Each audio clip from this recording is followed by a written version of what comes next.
আমি কিন্তু মাত্র ৩,০০০ টাকার চাকরি করতাম, বা আমার বাবার একটা বাইক ছিল, বাইকটা হচ্ছে 18 বাইক, ডায়াং ডায়াং। এত ঝাংড়ি বাইক আমি জন্মেও দেখি নাই।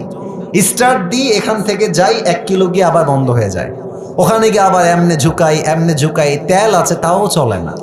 তবুও কোন মতে ঠেলে ঠুলে চালাইছি কয়েক মাস যাব।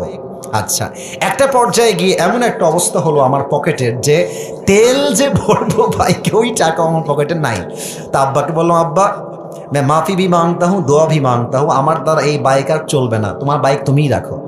তা আব্বা বললো, কি করব বাইকটা, আমার পায়ে তো ব্যথা, আমি তো হার্টের রোগী, এটা কি সেল করে দিব? বললাম, বিক্রি করে দাও, আমি এটা বিক্রি করে সাইকেল কিনবো, সাইকেলের চাইতে ভালো হবে আমার জন্য। তো যাই হোক, বাইকটা বিক্রি করব ভাব, মানে এটা এইভাবে কখনো আমি আগে কোনো মাহফিলে বলি নাই, এতটা ব্যাখ্যা দিয়ে বলি নাই, আজকে বলছি বাইকটা বিক্রি করে দিব অভাবের জন্য। বাট বিশ্বাস করেন, সেই সময়টা প্রতিদিন তাহাজ্জুদ পড়তাম, প্রতিদিন আল্লাহকে বলতাম যে আল্লাহ তুমি আমাকে কবুল করো, আমার চেষ্টা কবুল করো। আর আমি দুইজনের ওয়াজ খুব বেশি শুনতাম, এক আজহারির ওয়াজ শুনতাম খুব বেশি, আর একজন আমি আল্লামা দেলোয়ার হোসেন সাঈদীর ওয়াজ খুব বেশি শুনতাম সেই সময়ের কথা। It has been 3 years or maybe 4 years back, 3 বা 4 বছর আগের কথা। তো হঠাৎ করে আমি একদিন জুমার খুতবা দিলাম, আমি আবার বলছি এই কথা কিন্তু আমি কখনো কোথাও আপনার শোনেন নাই, আমি আজকেই বলছি। তো জুমার খুতবা দিলাম, আমি প্রায় 1 বছর যাবৎ জুমার খুতবা দেই, ভিডিও আপলোড হয়, কিন্তু কখনো কোনো রেসপন্স আসে না, আই মিন কেউ দেখে না ভিডিও। এই 10টা-20টা লাইক পড়ে, 2-1জন কমেন্ট করে মাশাআল্লাহ, আমি তাতেই খুশি, আলহামদুলিল্লাহ, 2-1জন দেখলে আমার জন্য এনাফ, বা আমার খুশি কারণ হয়ে যাবে। তো আমার মনে আছে হঠাৎ করে একটা ভিডিও আপলোড হলো আমাকে নিয়ে, মাশাআল্লাহ, ভিডিওর টপিক খুব ভালো ছিল, লাখ লাখ রিচ হয়ে গেল, একদিনেই মনে করেন যে 10-20 লাখ মানুষ দেখে ফেললো সেই ওয়াজটা। পরে মিডিয়ার থেকে আমাকে কল দেওয়া হলো যে আপনি জুমা পড়ান কোথায়, আমরা আপনার ভিডিও রেকর্ড করব।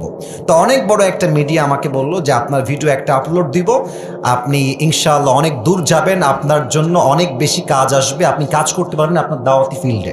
তো একটা মাহফিল করলাম, মাহফিলটা ছিল পাবনায়। মাহফিল ছিল কোথায়? পাবনায়। তো পাবনায় গেলাম, আমি হলাম 3 নাম্বার বক্তা, দ্বিতীয় বক্তা না, 3 নাম্বার। তো আমাকে যখন ওয়াজে দেওয়া হলো, দ্বিতীয় বক্তা খুবই রাগ, আমার টাইমটা তাকে কেন দেওয়া হচ্ছে, ওকে তো দিয়ে কাজ হবে না, ওকে নামান, একে দিয়ে কাজ হবে না, এটা 3 বছর আগের কথা, বেশি না, 3 বা 4 বছর আগের কথা।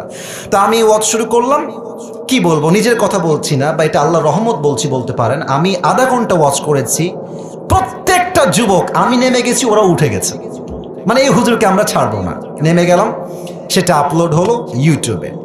হঠাৎ করে একদিন আমার বাসা ছিল রাজশাহীতে, রাজশাহীর আমাদের মেইন শহরে বাসা, আমার আব্বা জুমার খতিব এবং আমার আব্বা একটা মাদ্রাসার প্রিন্সিপাল।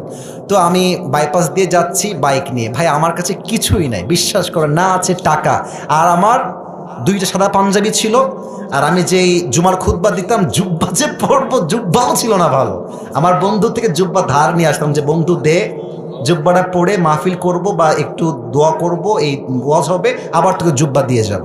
তো আমি এই অবস্থায় মাহফিলের জন্য বা রাস্তা দিয়ে হাঁটতেছি, তো হঠাৎ করে আমার কাছে একটা কল আসলো, বললো আপনি কি আবরারুল হক আসিফ বলছেন?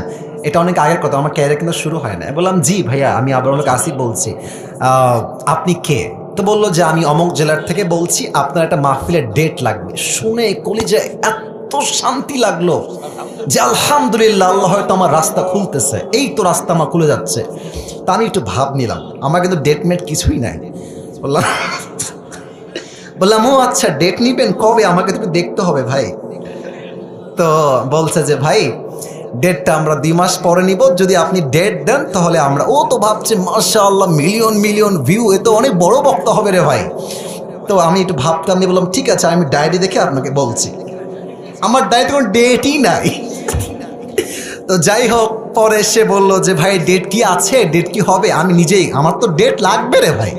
আমি কল দিয়ে বললাম ভাই হ্যাঁ অমুক তারিখের ডেট হতে পারে, আপনি কি ডেটটা নেবেন? তো বলছে অবশ্যই নিব। তো বলছে যে ভাই আপনার হাদিয়া কত? আমি তো জীবনে হাদিয়াই নেই না, হাদিয়া কত বলবো। এখন বলছি যে ভাইয়া হাদিয়া আসলে বলা যাবে না, আপনি বলেন যে আপনি আমাকে কত দিবেন। তো আমার বেতন কিন্তু ভাই মাত্র 3,000 টাকা, এবং 3,000 টাকা এত কম আমার জন্য, বাইকের তেল ভরতে আমার 3,000 টাকা শেষ হয়ে যায়, খাবো কি আর পরবো কি। তো আমার ভাই বলছে যে আপনি একটু বললে আমার জন্য খুব ভালো হয়। তো আমি বললাম যে আপনাদের গত বছরে কে আসছিল? বলছে আমাকে একজন বক্তা আসলো। কয় টাকা দিয়েছেন? বলছে 20,000 টাকা দিয়েছি। মনে বলছি 20,000 টাকা, আর ওকে বলছি ভাই এটা কোনো টাকা হইল? আচ্ছা যাই হোক, অনেক কথাবার্তা বলে সে বললো ঠিক আছে আপনাকে আমরা 25,000 টাকা দিব, গাড়ি ভাড়া সব কিছু মিলিয়ে, খাওয়া দাওয়া মিলিয়ে, থাকা সহ 25,000 টাকা আমি আপনাকে দিব। তো বললাম দিব বললেই তো হবে না ভাইজান, আপনাকে তাকে অ্যাডভান্স করতে হবে, না আমি প্রোগ্রামটা কনফার্ম মনে করব কেমন করে। তো বলছে ঠিক আছে ভাই আপনি আপনার নাম্বারটা আমাকে দেন, আমি আপনাকে 5,000 টাকা অ্যাডভান্স করছি। আমি বললাম ইয়ার ইয়ে তো মেরি রাস্তা খুল গিয়া মাশাআল্লাহ। তো বলছে ঠিক আছে আমি আপনাকে দিচ্ছি, নাম্বারটা আমাকে পাঠান। তো নাম্বার দিলাম, 3 দিন কোনো খবর নাই। মনটা আবার খারাপ, জানলাম ডেটটা কি তাহলে পাবোই না। তো 3 দিন পরে আবার আমার ভাই কল দিয়ে বলছে প্রিয় ভাই আপনাকে তো আমি টাকা দিব, বাট আমি টাকা তুলতে পারি নাই এলাকার থেকে, তাই টাকাটা দিতে পারি নাই। তো মার্শাল্লাহ সবাই আমাকে টাকা দিয়ে দিয়েছে, আপনার নাম্বারে আমি এখনই টাকা পাঠাচ্ছি। তা আমাকে ওই প্রথম মাহফিলের জন্য 5,000 টাকা অ্যাডভান্স দেওয়া হয়, এবং 5,000 টাকায় আমি আমার আব্বা আম্মাকে দিয়ে দিয়েছি। যাও তোমরা নাও।